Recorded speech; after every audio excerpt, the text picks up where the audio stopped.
Shalom. Nos corresponde la lectura de Parashat Matot. A veces se lee junto a la próxima, que es Masaé, pero por cuestiones del calendario este año se leen por separado. Hay veces, y lo decimos en reiteradas oportunidades, que la Torá nos cuenta historias, nos trae compendio de leyes, cómo deben realizarse ciertos sacrificios, algunos acontecimientos bélicos. En nuestra parashá de hoy, la Torá trae una de las discusiones filosóficas más trascendentales que las seguimos teniendo en el escenario de nuestra sociedad contemporánea. El tema del tener y del ser. Se discute, se hacen simposios, se escriben bibliotecas enteras.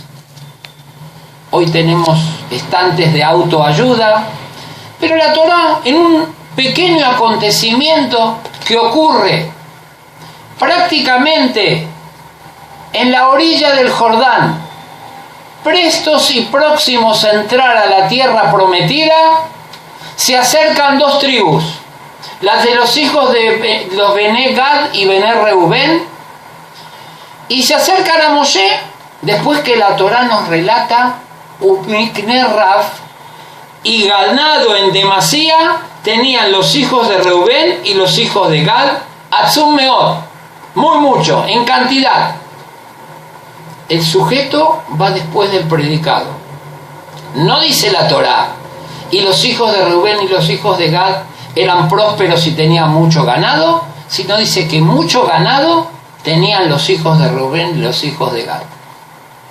La Torá hace énfasis que para estas tribus lo importante eran los bienes, era el ganado.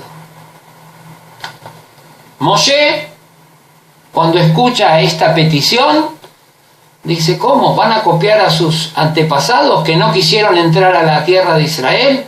¿Van ahora a bajar sus semblantes? ¿Se van a bajar la autoestima y perderán toda emoción para entrar a la tierra? Dice: no, un minutito, nadie dijo eso, dicen las tribus de Reubén y los hijos de Gad. Dice: haremos cercas, establos para nuestro ganado, ciudades y poblados para nuestros hijos, vamos a la guerra de la conquista y volvemos con nuestras familias. Esto aún encolerizó más a Moshe. Antecedieron a hacer las obras de las cercas, de los corrales, a las casas para sus propias familias. Esa discusión fue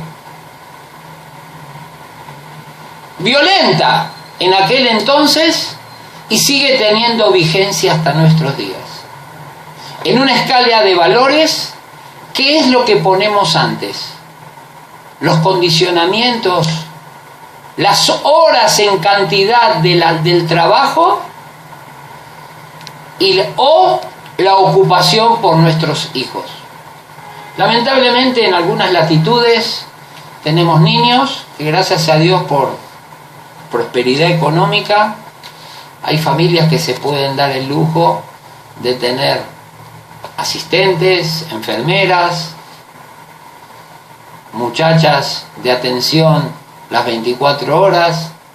Y estos niños a veces nacen con la enfermera, los cría la empleada y los transportan los choferes.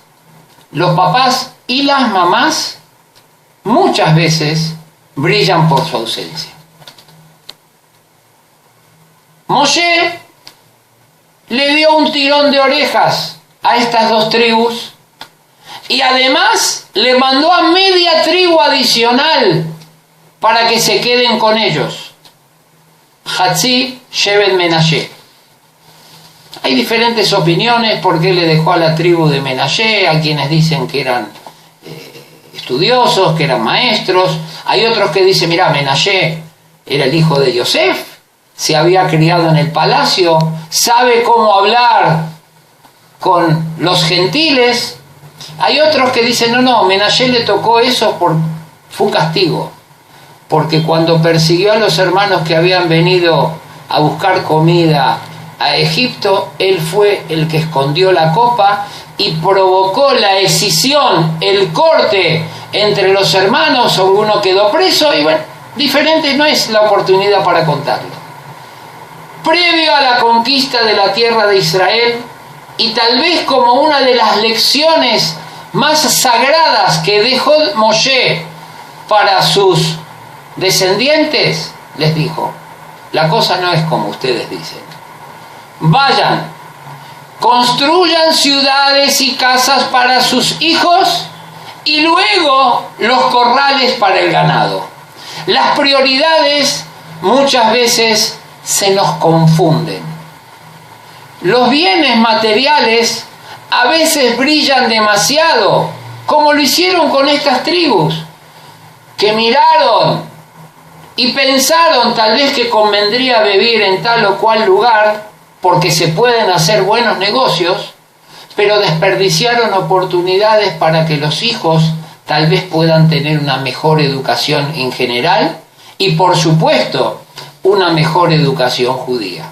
¿Cuáles son los verdaderos parámetros?